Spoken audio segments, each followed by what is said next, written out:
देखो देश ने टुट जाना, हुण तां पहलां वर्गे हालात बन जाणगे, कोई हथियार मिल गया, देखो फिर उही गल चल रही है, ISI आ गई, हथियार सप्लाई कर रही है। I think let's move away from this disclosure. तुसीं किन्ने क परचे करा लोगे, तुसीं किन्ने क नूं दबा लोगे। होंद नूं बचाउण वास्ते जां आपदे हक्कां दे लई जिहड़ी लड़ाई हुंदी आ ਉਹ फिर ਉੱਠਿਆ ਆਉਂਦੀ ਆ, ਤੇ ਉਹਨੇ ਉੱਠਣਾ ਹੀ ਉੱਠਣਾ, ਔਰ ਸਪੈਸ਼ਲੀ ਪੰਜਾਬੀ ਕੌਮ 'ਚ ਤਾਂ ਜਮਾ ਹੀ ਉੱਠਣਾ ਉਸ ਗੱਲ ਨੇ। ਕੌਮ ਦੀਆਂ ਸਮੱਸਿਆਵਾਂ, ਪੰਜਾਬੀਆਂ ਦੀਆਂ ਸਮੱਸਿਆਵਾਂ ਉਹ ਕਿਸੇ ਹਾਲਾਤ ਦੇ ਕਰਕੇ ਪੈਦਾ ਹੋਈਆਂ। ਹੁਣ ਜਿਹੜੇ ਉਹ ਹਾਲਾਤ ਆ ਉਹਦੇ 'ਚ ਸਾਡੇ ਨਾਲ ਬੇਇਨਸਾਫੀਆਂ ਹੋਈਆਂ, ਚਾਹੇ ਸਿੱਖ ਹੋਣ, ਚਾਹੇ ਉਹ ਨੈਕਸਲਾਈਟਸ ਹੋਣ, ਚਾਹੇ ਉਹ ਮਾਓਵਾਦੀ ਹੋਣ। ਉਹਨਾਂ ਨੇ इस देश के एक सिस्टम च आपदा एक ट्रस्ट, आपदा एक यकीन दिता सी, तो उन्होंने तोड़िया नहीं जाना चाहिए। सिखे का पहली वारी शिकार 1947 तो बाद 1984 च होए, चाहे वह दरबार साहब ते हमला होवे, चाहे वह दिल्ली सिख जेनोसाइड राइट्स होण। क्योंकि हक्कां लई मेरे ख्याल च आपदी गल करनी वो तो एक मान वाली गल हुंदी आ, उहदे च कोई वक्खवादी या कोई अतवाद की गल नहीं हुंदी। जिन्ने मर्जी परचे कर लो, जिन्ने मर्जी तुसीं बंदे डरा लो, ये गल ने, इस चिणक ने स्पैशली पंजाबियां च हमेशा रहना, इन्हें खत्म ही नहीं होना।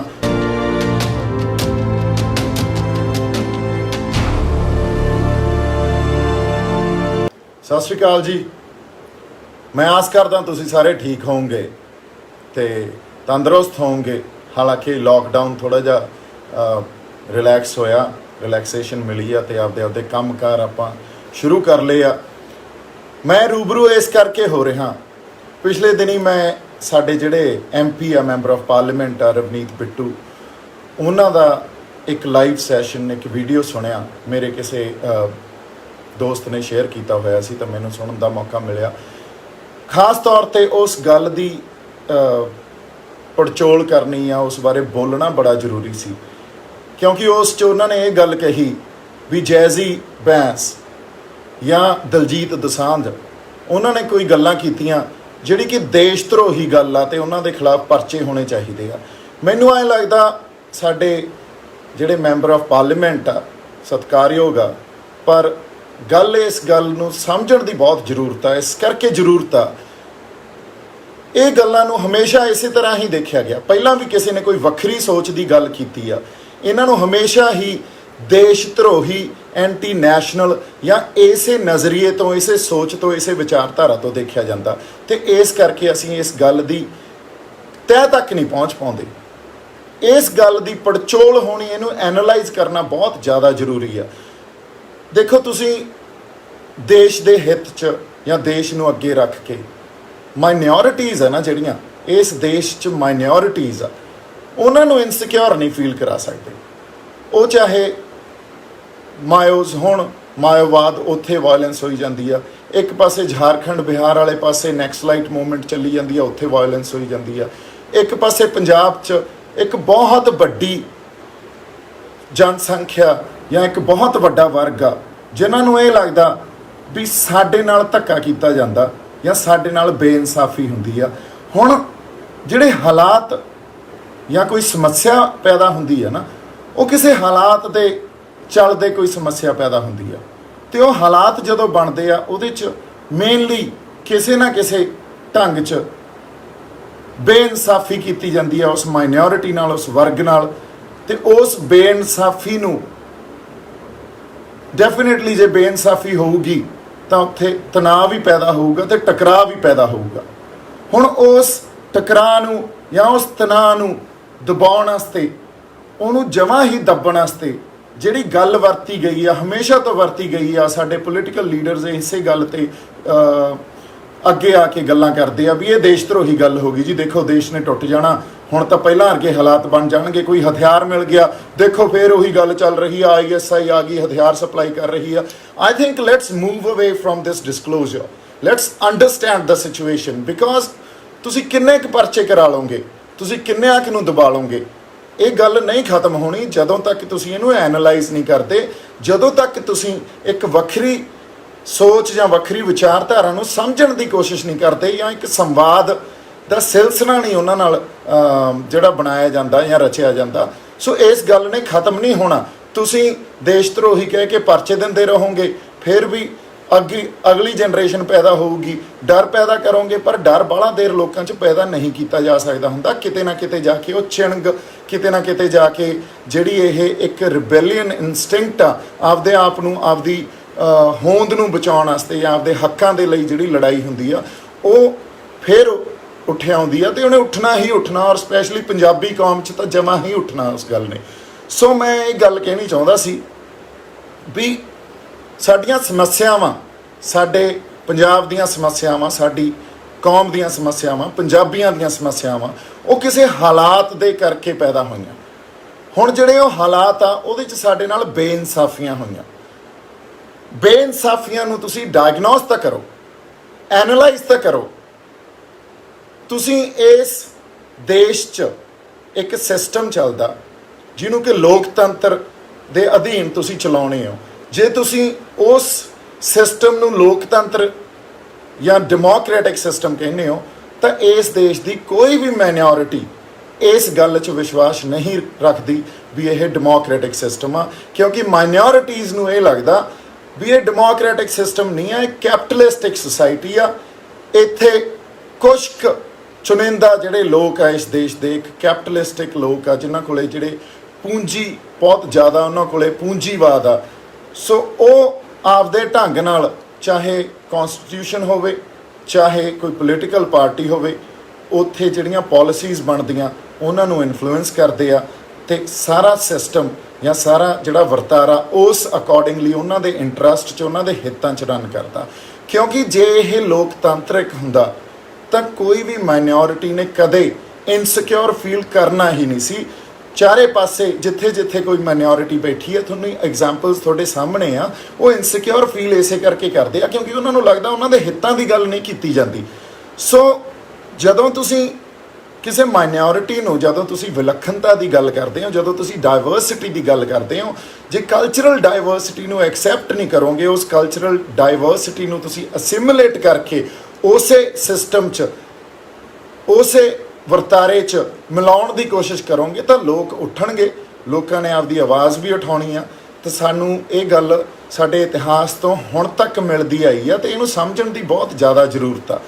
ਇਹ ਗੱਲ ਤੁਸੀਂ ਦੇਖੋ, ਸਾਡੇ ਦੇਸ਼ 'ਚ ਨੈਸ਼ਨਲ ਲੈਵਲ 'ਤੇ ਦੋ ਪਾਰਟੀਜ਼ ਆ, ਇੱਕ ਆ ਕਾਂਗਰਸ, ਇੱਕ ਆ BJP। ਇੱਕ ਜਿਹੜੀ ਕਾਂਗਰਸ ਆ ਉਹ ਇਸ ਦੇਸ਼ ਦੀ ਮੈਜੋਰਿਟੀ ਨੂੰ ਰਿਪਰੈਜ਼ੈਂਟ ਕਰਦੀ ਆ, ਉਸ ਮੈਜੋਰਿਟੀ ਨੂੰ ਰਿਪਰੈਜ਼ੈਂਟ ਕਰਦੀ ਆ ਜਿਹਨੂੰ ਸੈਕੂਲਰ ਹਿੰਦੂਵਾਦ ਕਿਹਾ ਜਾ ਸਕਦਾ। ਉਹ ਥੋੜ੍ਹੇ ਸੈਕੂਲਰ ਲੋਕ ਆ, ਉਹਨਾਂ ਨੂੰ ਐਂ ਲੱਗਦਾ ਵੀ ਇੰਨਾ ਧੱਕਾ ਨਾ ਕਰੋ, ਕੋਈ ਨਹੀਂ, ਆਪਾਂ ਆਰਾਮ ਨਾਲ ਚੱਲੋ। ਪਰ ਉਹਨਾਂ ਦੀ ਜਿਹੜੀ ਵਿਚਾਰਧਾਰਾ ਉਹ ਉਸੇ ਮੈਜੋਰਿਟੀ ਨੂੰ ਹੀ ਰਿਪਰੈਜ਼ੈਂਟ ਕਰਦੀ ਆ। ਮੈਜੋਰਿਟੀ ਇਸ ਦੇਸ਼ 'ਚ ਹਿੰਦੂ ਜਮਾਤ ਆ ਜਿਹੜੀ, ਉਸ ਦੀ ਆ। ਅਸੀਂ ਇਹ ਮੰਨਦੇ ਹਾਂ ਉਹ ਸਾਡੇ ਭਰਾ ਹੀ ਆ, ਅਸੀਂ ਕਦੇ ਵੱਖਵਾਦ ਦੀ ਗੱਲ ਨਹੀਂ ਕਰ ਰਹੇ। ਪਰ ਇਨ ਦੀ ਐਂਡ ਆਫ ਦਾ ਡੇ ਜਿਹੜੀ ਪੂੰਜੀਵਾਦ ਜਾਂ ਕੈਪੀਟਲਿਸਟਿਕ ਸੁਸਾਇਟੀ ਦੀ ਜਾਂ ਇੱਕ ਪਰਿਵਾਰਵਾਦ ਦੀ ਗੱਲ ਕਰਦੇ ਆ, ਉਹ ਸਾਨੂੰ ਸਾਰਿਆਂ ਨੂੰ ਪਤਾ, ਜਿਹੜੀ ਕਾਂਗਰਸ ਪਾਰਟੀ ਆ ਉਹ ਖੜੀ ਹੀ ਇੱਕ ਫੈਮਿਲੀ ਡਾਇਨੈਸਟੀ 'ਤੇ ਆ, ਇੱਕ ਪਰਿਵਾਰਵਾਦ 'ਤੇ ਖੜੀ ਆ, ਅਤੇ ਉੱਥੋਂ ਹੀ ਸਾਰਾ ਵਰਤਾਰਾ ਚੱਲਦਾ। ਔਰ ਉਹ ਜਿਹੜੀ ਫੈਮਿਲੀ ਡਾਇਨੈਸਟੀ ਆ, ਉਹਨਾਂ ਨੂੰ ਚਾਹੇ ਉਹ ਸ਼੍ਰੀਮਤੀ ਇੰਦਰਾ ਗਾਂਧੀ ਹੋਣ, ਚਾਹੇ ਰਾਜੀਵ ਗਾਂਧੀ ਹੋਣ, ਚਾਹੇ ਹੁਣ ਵਾਲਾ ਜਿਹੜੇ ਸਾਡੇ ਕਾਂਗਰਸ ਪਾਰਟੀ ਦੇ ਲੀਡਰ ਆ, ਉਹਨਾਂ ਨੂੰ ਇਹ ਲੱਗਦਾ ਵੀ ਇਹ ਇੱਕ ਸੁਪੀਰੀਅਰ ਲੋਕ ਆ, ਇਹ ਜਿਹੜੇ ਰੱਬ ਨੇ ਕੋਈ ਖਾਸ ਲੋਕ ਪੈਦਾ ਕੀਤੇ ਹੋਏ, ਇਹਨਾਂ ਦੇ ਉੱਤੇ ਕੋਈ ਸੁਪੀਰੀਅਰ ਹੋ ਨਹੀਂ ਸਕਦਾ। ਸੋ ਇਹ ਜਿਹੜਾ ਸੈਕੂਲਰ ਹਿੰਦੂਵਾਦ ਦੀ ਅਪਰੋਚ ਹੈ, ਇਹ ਬਹੁਤ ਖਤਰਨਾਕ ਆ। ਮਾਈਨੋਰਿਟੀ ਇਹਦੇ ਲਈ ਬੜਾ ਇਨਸਿਕਿਉਰ ਫੀਲ ਕਰਦੀ ਹੈ ਇਸ ਵਿਚਾਰਧਾਰਾ ਤੋਂ।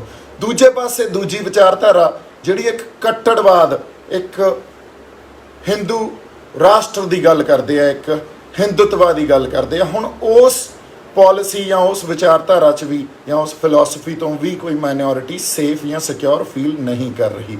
ਸੋ ਜੇ ਨਹੀਂ ਕਰ ਰਹੀ, ਤਾਂ ਜੇ ਉਹ ਮਾਈਨੋਰਿਟੀ ਆਪਦੇ ਹੱਕਾਂ ਲਈ ਆਪਦੀ ਆਵਾਜ਼ ਉਠਾਉਂਦੀ ਆ, ਜਾਂ ਬੇਇਨਸਾਫੀ ਦੇ ਅਗੇਂਸਟ ਆਵਾਜ਼ ਉਠਾਉਂਦੀ ਆ, ਜਾਂ ਕੁਛ ਪਾਲਿਸੀਜ਼ ਕ੍ਰੀਏਟ ਕੀਤੀਆਂ ਜਾਂਦੀਆਂ, ਘੜ ਦਿੱਤੀਆਂ ਜਾਂਦੀਆਂ, ਉਹਦੇ ਆਵਾਜ਼ ਅਗੇਂਸਟ ਆਵਾਜ਼ ਉਠਾਉਂਦੀ ਆ, ਤਾਂ ਤੁਸੀਂ ਉਹਨੂੰ ਐਂਟੀ ਨੈਸ਼ਨਲ ਜਾਂ ਦੇਸ਼ ਧਰੋਹ ਕਹਿ ਕੇ ਉਹਨੂੰ ਦਬਾ ਦਿੰਦੇ ਹੋ। ਅਸੀਂ ਇਹ ਇੱਕ ਸੋਸ਼ਲ ਟੈਰਰ ਕ੍ਰੀਏਟ ਕੀਤਾ ਜਾਂਦਾ। ਤੁਸੀਂ ਇਹ ਦੇਖ ਲਓ, ਸੋਸ਼ਲ ਟੈਰਰ ਇਹ ਕ੍ਰੀਏਟ ਕੀਤਾ ਜਾਂਦਾ ਵੀ ਸਟੇਟ ਜਾਂ ਕੋਈ ਸਰਕਾਰ ਆ, ਕੋਈ ਵੀ ਸਰਕਾਰ ਆ ਜਦੋਂ ਉਹ ਰਾਜ ਕਰਦੀ ਆ, ਉਹ ਕਿਸੇ ਨਾ ਕਿਸੇ ਵਿਚਾਰਧਾਰਾ ਦੇ ਉੱਤੇ ਰਾਜ ਕਰਦੀ ਆ। ਉਹ ਕੋਈ ਕਦੇ ਇਹ ਨਹੀਂ ਹੁੰਦਾ ਵੀ ਸਰਕਾਰ ਬਿਨਾਂ ਵਿਚਾਰਧਾਰਾ ਤੋਂ ਰਾਜ ਕਰੇ। ਸੋ ਇਸ ਕਰਕੇ ਇਹ ਦੋ ਹੀ ਵਿਚਾਰਧਾਰਾ ਇਸ ਦੇਸ਼ 'ਚ ਹਜੇ ਤੱਕ ਜਿਹੜੀਆਂ ਨੈਸ਼ਨਲ ਲੈਵਲ 'ਤੇ ਚੱਲਦੀਆਂ। ਅਤੇ ਜਿਹੜੇ ਸਾਡੇ ਅਲੀਟ ਆ, ਚਾਹੇ ਉਹ ਸਿੱਖ ਅਲੀਟ ਹੋਣ, ਚਾਹੇ ਸਾਡੇ ਹਿੰਦੂ ਬਾਈ ਹੋਣ, ਉਹ ਇਹਨਾਂ ਵਿਚਾਰਧਾਰਾ ਨੂੰ ਆਪਦੇ ਆਪ ਨੂੰ ਅਸਿਮੀਲੇਟ ਕਰ ਲੈਂਦੇ ਆ। ਸੋ ਫਿਰ ਤੁਸੀਂ ਜਿਹੜੀ ਘੱਟ ਗਿਣਤੀ ਜਾਂ ਘੱਟ ਵਰਗ, ਜਿਹੜੇ ਘੱਟ ਗਿਣਤੀ ਵਰਗ ਆ, ਉਹਨਾਂ ਦੇ ਇੰਟਰਸਟ ਦੀ ਤਾਂ ਗੱਲ ਕਦੇ ਸੁਣਦੇ ਹੀ ਨਹੀਂ। ਫਿਰ ਜੇ ਨਹੀਂ ਸੁਣਦੇ, ਉੱਥੇ ਤਣਾਅ ਅਤੇ ਟਕਰਾਅ ਪੈਦਾ ਹੁੰਦਾ। ਉਹ ਆਪਦੇ ਆਵਾਜ਼ ਜਾਂ ਹੱਕਾਂ ਲਈ ਆਪਦੀ ਆਵਾਜ਼ ਬੁਲੰਦ ਕਰਦੇ ਆ। ਉਸ ਆਵਾਜ਼ ਨੂੰ ਪਹਿਲਾਂ ਤਾਂ ਉਹਨਾਂ ਨੂੰ ਕੁਝ ਜੁਮਲੇ ਦੇ ਕੇ ਜਾਂ ਝੂਠੇ ਵਾਅਦੇ ਦੇ ਕੇ ਬੰਦ ਕਰ ਦਿੱਤਾ ਜਾਂਦਾ ਕੁਝ ਦੇਰ ਲਈ। ਪਰ ਜਦੋਂ ਥੋੜ੍ਹੀ ਦੇਰ ਬਾਅਦ ਇਹ ਪਤਾ ਲੱਗਦਾ ਵੀ ਹੁਣ ਉਹ ਝੂਠੇ ਵਾਅਦੇ ਜਾਂ ਜੁਮਲਿਆਂ ਨਾਲ ਕੰਮ ਨਹੀਂ ਚੱਲਣਾ, ਫਿਰ ਸਟੇਟ ਕੋਲੇ ਜਿਹੜੀਆਂ ਆਪਦੀਆਂ ਪਾਵਰਸ ਆ, ਆਰਮਡ ਫੋਰਸਿਸ ਆ, ਉਹਨਾਂ ਦੇ ਥਰੂ ਜ਼ੁਲਮ ਅਤੇ ਜਬਰ ਰਾਹੀਂ ਉਹਨਾਂ ਦੀ ਆਵਾਜ਼ ਨੂੰ ਬੰਦ ਕਰ ਦਿੱਤਾ ਜਾਂਦਾ। ਅਤੇ ਉਹਨੂੰ ਜਸਟੀਫਾਈ ਕਰਨ ਲਈ ਵੀ ਅਸੀਂ ਜਿਹੜਾ ਇਹ ਸਾਰਾ ਹਿੰਸਾ ਦਾ ਵਰਤਾਰਾ ਕੀਤਾ ਜਾਂ ਬੰਦੇ ਮਾਰੇ ਆ, ਇਹ ਦੇਸ਼ ਧਰੋਹੀ ਸੀ, ਇਹ ਬੰਦੇ ਅੱਤਵਾਦੀ ਸੀ, ਅਤੇ ਇਹ ਬੰਦੇ ਜਿਹੜੇ ਵਿਦਰੋਹੀ ਸੀ, ਇਹਨਾਂ ਨੂੰ ਮਾਰਨਾ ਸਾਡੇ ਦੇਸ਼ ਦੇ ਹਿੱਤ 'ਚ ਆ। ਅਤੇ ਉਹ ਸਟੇਟ ਜਿਹੜਾ ਜਾਂ ਉਹ ਰਾਜ ਆ ਜਾਂ ਉਦੋਂ ਸਮੇਂ ਦੀ ਸਰਕਾਰ ਆ, ਉਹ ਇਸ ਚੀਜ਼ ਨੂੰ ਜਸਟੀਫਾਈ ਦੇਸ਼ ਨੂੰ ਅੱਗੇ ਰੱਖ ਕੇ ਕਰ ਦਿੰਦੀ ਆ। ਸੋ ਤੁਸੀਂ ਆਪ ਦੇਖੋ, ਇਹੀ ਗੱਲਾਂ ਚੱਲਦੀਆਂ ਆਈਆਂ। ਜੇ ਅਸੀਂ ਇਹਨਾਂ ਨੂੰ ਪ੍ਰੋਪੋਗੇਟ ਕਰਾਂਗੇ ਇਸ ਕਰਕੇ ਵੀ ਇਹ ਦੇਸ਼ ਧਰੋਹੀ ਆ, ਅਤੇ ਇਹਨਾਂ ਗੱਲਾਂ ਤੋਂ ਸਵਾਦ ਲਵਾਂਗੇ, ਉਹਨੂੰ ਐਨਾਲਾਈਜ਼ ਨਹੀਂ ਕਰਾਂਗੇ, ਇਹ ਗੱਲਾਂ ਹੀ ਚੱਲਦੀਆਂ ਰਹਿਣਗੀਆਂ। ਕਦੇ ਵੀ ਅਸੀਂ ਕੋਈ ਪੀਸਫੁਲ ਗੱਲ ਜਾਂ ਸੰਵਾਦ ਵਾਲੀ ਗੱਲ ਤਾਂ ਕਰ ਹੀ ਨਹੀਂ ਸਕਾਂਗੇ ਫਿਰ। ਸੋ ਮੈਨੂੰ ਐਂ ਲੱਗਦਾ ਜਿਹੜੀ ਸਾਡੇ ਲੀਡਰ ਆ, ਜਿਹੜੇ ਸਾਡੇ ਪੋਲੀਟੀਸ਼ੀਅਨਸ ਆ, ਉਹਨਾਂ ਨੂੰ ਪਹਿਲਾਂ ਤਾਂ ਇਹ ਸਮਝਣਾ ਚਾਹੀਦਾ ਵੀ ਜਿਹੜੀ ਪੋਲੀਟਿਕਸ ਆ ਨਾ, it's not a simple mathematics. ਕਿਸੇ ਵਿਦਵਾਨ ਨੇ ਇਹ ਗੱਲ ਕਹੀ ਸੀ, politics is not a simple mathematics, it's a higher mathematics. ਔਰ ਸਪੈਸ਼ਲੀ ਇਸ ਦੇਸ਼ 'ਚ, ਹਿੰਦੁਸਤਾਨ ਵਰਗੇ ਜਾਂ ਭਾਰਤ ਜਾਂ ਇਸ ਦੇਸ਼ 'ਚ, ਜੇ ਚਾਹੇ ਸਿੱਖ ਹੋਣ, ਚਾਹੇ ਉਹ ਨੈਕਸਲਾਈਟਸ ਹੋਣ, ਚਾਹੇ ਉਹ ਮਾਓਵਾਦੀ ਹੋਣ, ਉਹਨਾਂ ਨੇ ਇਸ ਦੇਸ਼ ਦੇ ਇੱਕ ਸਿਸਟਮ 'ਚ ਆਪਦਾ ਇੱਕ ਟਰਸਟ, ਆਪਦਾ ਇੱਕ ਯਕੀਨ ਦਿੱਤਾ ਸੀ, ਤਾਂ ਉਹਨੂੰ ਤੋੜਿਆ ਨਹੀਂ ਜਾਣਾ ਚਾਹੀਦਾ। ਉਹਦੇ ਅਗੇਂਸਟ ਇਸ ਮਾਈਨੋਰਿਟੀ ਦੇ ਅਗੇਂਸਟ ਇੱਕ ਸੋਸ਼ਲ ਟੈਰਰ ਨਹੀਂ ਪੈਦਾ ਕੀਤਾ ਜਾਣਾ ਚਾਹੀਦਾ, ਕਿਉਂਕਿ ਇਹ ਹਮੇਸ਼ਾ ਸੋਸ਼ਲ ਟੈਰਰ ਦੇ ਸ਼ਿਕਾਰ ਮਾਈਨੋਰਿਟੀ ਹੁੰਦੀ ਆ। ਸਿੱਖ ਇਹਦਾ ਪਹਿਲੀ ਵਾਰੀ ਸ਼ਿਕਾਰ 1947 ਤੋਂ ਬਾਅਦ 1984 'ਚ ਹੋਏ, ਚਾਹੇ ਉਹ ਦਰਬਾਰ ਸਾਹਿਬ 'ਤੇ ਹਮਲਾ ਹੋਵੇ, ਚਾਹੇ ਉਹ ਦਿੱਲੀ ਸਿੱਖ ਜੈਨੋਸਾਈਡ ਰਾਈਟਸ ਹੋਣ, ਉਸ ਸੋਸ਼ਲ ਟੈਰਰ ਦਾ ਸ਼ਿਕਾਰ ਹੀ ਹੋਏ, ਜਿਹਦੇ ਥਰੂ ਸਟੇਟ ਨੇ ਆਪਦੀ ਮਸ਼ੀਨਰੀ ਦੇ ਥਰੂ ਜਾਂ ਆਪਦੇ ਜਿਹੜੇ ਇੱਕ ਸਮਾਜਿਕ ਵਰਗ, ਉਹਨਾਂ ਦੇ ਥਰੂ ਸਿੱਖਾਂ 'ਤੇ ਧੱਕਾ ਕੀਤਾ। ਸੋ ਮੈਂ ਗੱਲ ਜਿਹੜੀ ਕਹਿ ਰਿਹਾ, ਅਤੇ ਉਦੋਂ ਬਾਅਦ ਸਿੱਖਾਂ ਨੂੰ ਇੱਕ ਇਸ ਢੰਗ 'ਚ ਪ੍ਰੋਜੈਕਟ ਕਰ ਦਿੱਤਾ ਗਿਆ ਆਪਦੇ PR ਦੇ ਥਰੂ, ਆਪਦੇ ਸੋਸ਼ਲ ਮੀਡੀਆ, ਚਾਹੇ ਉਦੋਂ ਨਹੀਂ ਸੀ, ਪਰ ਇਲੈਕਟ੍ਰੋਨਿਕ ਮੀਡੀਆ ਜਾਂ ਪ੍ਰਿੰਟ ਮੀਡੀਆ ਦੇ ਥਰੂ ਦੇ ਇਹ ਅੱਤਵਾਦੀ ਆ ਜਾਂ ਇਹ ਵੱਖਵਾਦੀ ਆ, ਜਾਂ ਇਹ ਤਾਂ ਦੇਖੋ ਜੀ ਹੁਣ ਮੁਲਕ ਨੂੰ ਤੋੜ ਦੇਣਗੇ, ਦੇਖੋ ਇਹ ਤਾਂ ਇੰਟਰਨੈਸ਼ਨਲ ਗੱਲ ਹੋ ਗਈ, ਇੱਕ ਛੋਟਾ ਜਿਹਾ ਹਥਿਆਰ ਮਿਲ ਜਾਂਦਾ, ਵੇਖੋ ਜੀ ਫਿਰ ਉਹੀ ਹਾਲਾਤ ਪੈਦਾ ਹੋ ਜਾਣਗੇ। ਸੋ ਉਹਦੇ ਨਾਲ ਜਿਹੜੇ ਇੱਕ ਸ਼ਰਧਾ ਸਟੇਟ ਦੇ ਪ੍ਰਤੀ ਜਾਂ ਉਹਦੀ ਜ਼ੁਲਮ ਨੂੰ, ਉਹਦੇ ਜਬਰ ਨੂੰ ਜਸਟੀਫਾਈ ਕਰਨ ਦੀ ਇੱਕ ਮੁਹਿੰਮ ਚਲਾਈ ਜਾਂਦੀ ਆ। ਇਹਦੇ ਉੱਤੇ ਹੀ ਇਹ ਜਿਹੜੇ ਲੀਡਰਸ ਸਾਡੇ ਪੁਰਾਣੇ ਸੀ, ਉਹ ਰਾਜ ਕਰਦੇ ਆਏ ਆ। ਅਤੇ ਮੈਂ ਤੁਹਾਨੂੰ ਹੱਥ ਜੋੜ ਕੇ ਬੇਨਤੀ ਕਰਦਾ ਵੀ ਇਹਨਾਂ ਚੀਜ਼ਾਂ ਨੂੰ ਪ੍ਰੋਪੋਗੇਟ ਨਾ ਕਰੀਏ, ਇਹਨਾਂ ਚੀਜ਼ਾਂ ਨੂੰ ਐਨਾਲਾਈਜ਼ ਕਰੀਏ, ਕਿਉਂਕਿ ਜੇ ਐਨਾਲਾਈਜ਼ ਕੀਤਾ ਹੁੰਦਾ ਤਾਂ ਪਰਚੇ ਕਰਨੇ ਉਹਦਾ ਹੱਲ ਨਹੀਂ ਆ। ਇਹਨੂੰ ਐਨਾਲਾਈਜ਼ ਕਰਕੇ ਜਦੋਂ ਅਸੀਂ ਆਪਸ 'ਚ ਬੈਠਾਂਗੇ, ਆਪਾਂ ਇੱਕ ਵੱਖਰੀ ਸੋਚ ਨੂੰ, ਸੰਵਾਦ ਦਾ ਇੱਕ ਪਲੇਟਫਾਰਮ ਦੇਵਾਂਗੇ, ਇੱਕ ਪੀਸਫੁਲ ਪਲੇਟਫਾਰਮ ਸਿਰਜਿਆ ਜਾਊਗਾ, ਤਾਂ ਫਿਰ ਉੱਥੇ ਕੋਈ ਵੀ ਵਾਇਲੈਂਸ ਵਾਲੀ ਗੱਲ ਨਹੀਂ ਆਉਣੀ। ਤੁਸੀਂ ਉਹਨਾਂ ਦੇ ਹੱਕਾਂ ਦੀ, ਕਿਉਂਕਿ ਹੱਕਾਂ ਲਈ ਮੇਰੇ ਖਿਆਲ 'ਚ ਆਪਦੀ ਗੱਲ ਕਰਨੀ, ਉਹ ਤਾਂ ਇੱਕ ਮਾਣ ਵਾਲੀ ਗੱਲ ਹੁੰਦੀ ਆ, ਉਹਦੇ 'ਚ ਕੋਈ ਵੱਖਵਾਦੀ ਜਾਂ ਕੋਈ ਅੱਤਵਾਦ ਦੀ ਗੱਲ ਨਹੀਂ ਹੁੰਦੀ, ਕਿਉਂਕਿ ਅਸੀਂ ਆਪਦੇ ਹੱਕਾਂ ਲਈ ਹਮੇਸ਼ਾ ਤੋਂ ਹੀ ਲੜਦੇ ਆਏ ਹਾਂ। ਹਾਲਾਤ ਬਦਲਦੇ ਰਹਿੰਦੇ ਆ, ਰਿਐਲਿਟੀ ਬਦਲਦੀ ਰਹਿੰਦੀ ਆ, ਔਰ ਇਹਦੇ ਡਾਇਨਾਮਿਕਸ ਬਹੁਤ ਜ਼ਿਆਦਾ ਹੁੰਦੇ ਆ। ਇਹਨੂੰ ਬਹੁਤ ਸਿੰਪਲਿਸਿਟੀ ਇਸ ਤੌਰ 'ਤੇ ਨਹੀਂ ਦੇਖਿਆ ਜਾ ਸਕਦਾ। ਇਹ ਤਾਂ ਪੋਲੀਟੀਸ਼ੀਅਨਸ ਦੀ ਬਹੁਤ ਵੱਡੀ ਗਲਤੀ ਆ ਜੇ ਇਸ ਤਰ੍ਹਾਂ ਹੀ ਦੇਖਣ ਲੱਗ ਜਾਣ ਵੀ ਇਹ ਦੇਸ਼ ਧਰੋਹੀ ਗੱਲ ਹੈ ਜੀ, ਕਿਉਂਕਿ ਉਹਦੇ ਬਹੁਤ ਡਾਇਨਾਮਿਕਸ ਆ। ਉਹਨਾਂ ਡਾਇਨਾਮਿਕਸ ਨੂੰ ਸਮਝਣ ਦੀ ਕੋਸ਼ਿਸ਼ ਤਾਂ ਕੀਤੀ ਜਾਵੇ, ਉਹਨਾਂ 'ਤੇ ਸੰਵਾਦ ਤਾਂ ਰਚਾਇਆ ਜਾਵੇ, ਫਿਰ ਹੀ ਆਪਾਂ ਨੂੰ ਗੱਲ ਸਮਝ ਆਊਗੀ। ਸੋ ਮੈਂ ਇਹੀ ਗੱਲ ਕਹਿਣਾ ਚਾਹੁੰਦਾ ਸੀ ਵੀ ਜਿਹੜੇ ਸਾਡੇ ਪੋਲੀਟੀਕਲ ਲੀਡਰਸ ਆ ਉਹ ਬੜੇ ਇੰਟਲੈਕਚੁਅਲ ਆ। ਮੈਂ ਇਹ ਚਾਹਣਾ ਅਤੇ ਉਹਨਾਂ ਨੂੰ ਅਰਦਾਸ ਕਰਦਾ, ਗੁਜ਼ਾਰਿਸ਼ ਕਰਦਾ ਵੀ they have to rise above their intellectual caliber and try and understand the situation, try and understand the reality, and try and understand the dynamics of reality. Otherwise it's a fundamental problem which earlier nobody could address, no political leader could address it properly, because ਇੱਕ state ਦੀ ਵਿਚਾਰਧਾਰਾ ਨੂੰ ਅੱਗੇ ਰੱਖ ਕੇ ਉਹ ਉਹਨਾਂ ਨੂੰ ਜਿਵੇਂ ਦਬਾਉਂਦੇ ਆ, ਉਹਨਾਂ 'ਤੇ ਜ਼ੁਲਮ ਜਾਂ ਜ਼ਬਰ ਕਰਦੇ ਆ, ਜੇ ਤੁਸੀਂ ਵੀ ਐਂ ਕਰਦੇ ਆਏ ਫਿਰ ਇੱਥੇ ਕੋਈ ਹੱਲ ਨਹੀਂ ਨਿਕਲਣਾ। ਸੋ ਇਸ ਕਰਕੇ ਇੱਕ ਪੀਸਫੁਲ ਜਿਹੜਾ ਮੇਰੇ ਖਿਆਲ 'ਚ ਡਿਸਕਸ਼ਨ ਜਾਂ ਇੱਕ ਸੰਵਾਦ ਆ ਜਿਹੜਾ ਉਹ ਰਚਿਆ ਜਾਣਾ ਚਾਹੀਦਾ। ਇੱਜ਼ਤ ਉਹਨਾਂ ਨੂੰ ਵੀ ਦੇਣੀ ਚਾਹੀਦੀ ਆ, ਉਹਨਾਂ ਦੀ ਵਿਚਾਰਧਾਰਾ ਜਾਂ ਉਹਨਾਂ ਦੀ ਜਿਹੜੀਆਂ ਸਮੱਸਿਆਵਾਂ ਉਹਨਾਂ ਨੂੰ ਵੀ ਸੁਣੋ। ਸੋ ਉਦੋਂ ਬਾਅਦ ਹੀ ਕੋਈ ਹੱਲ ਨਿਕਲ ਸਕਦਾ। ਅਦਰਵਾਈਜ਼ ਜਿੰਨੇ ਮਰਜ਼ੀ ਪਰਚੇ ਕਰ ਲਓ, ਜਿੰਨੇ ਮਰਜ਼ੀ ਤੁਸੀਂ ਬੰਦੇ ਡਰਾ ਲਓ, ਇਹ ਗੱਲ ਨੇ, ਇਸ ਚਿਣਗ ਨੇ ਸਪੈਸ਼ਲੀ ਪੰਜਾਬੀਆਂ 'ਚ ਹਮੇਸ਼ਾ ਰਹਿਣਾ, ਇਹਨੇ ਖਤਮ ਹੀ ਨਹੀਂ ਹੋਣਾ। ਕਿਉਂਕਿ ਸਾਨੂੰ ਸਾਡੇ ਗੁਰੂ ਸਾਹਿਬਾਨਾਂ ਤੋਂ ਆਪਦੇ ਜਿਹੜੇ ਇੱਕ ਸਾਡੇ ਅੰਦਰ ਸੋਵਰਨਿਟੀ ਆ ਜਾਂ ਇੱਕ ਫਰੀਡਮ ਆ, ਜਾਂ ਅਸੀਂ ਕਿਸੇ ਦੇ ਅਧੀਨ ਨਹੀਂ ਰਹਿ ਸਕਦੇ ਅਕਾਲ ਪੁਰਖ ਤੋਂ ਬਿਨਾਂ, ਉਹ ਗੁਰੂ ਸਾਹਿਬਾਨਾਂ ਤੋਂ ਮਿਲੀ ਹੋਈ ਆ। ਮੈਨੂੰ ਐਂ ਲੱਗਦਾ ਜਿਹੜੇ ਸਤਿਕਾਰਯੋਗ ਰਵਨੀਤ ਬਿੱਟੂ ਜੀ ਆ ਉਹ ਇਹ ਉਹਨਾਂ ਦੇ ਅੰਦਰ ਵੀ ਹੋਊਗੀ। ਪਰ ਮੈਨੂੰ ਇਸੇ ਕਰਕੇ ਮੈਂ ਉਹਨਾਂ ਨੂੰ ਗੁਜ਼ਾਰਿਸ਼ ਤੇ ਅਰਦਾਸ ਕਰ ਰਿਹਾ।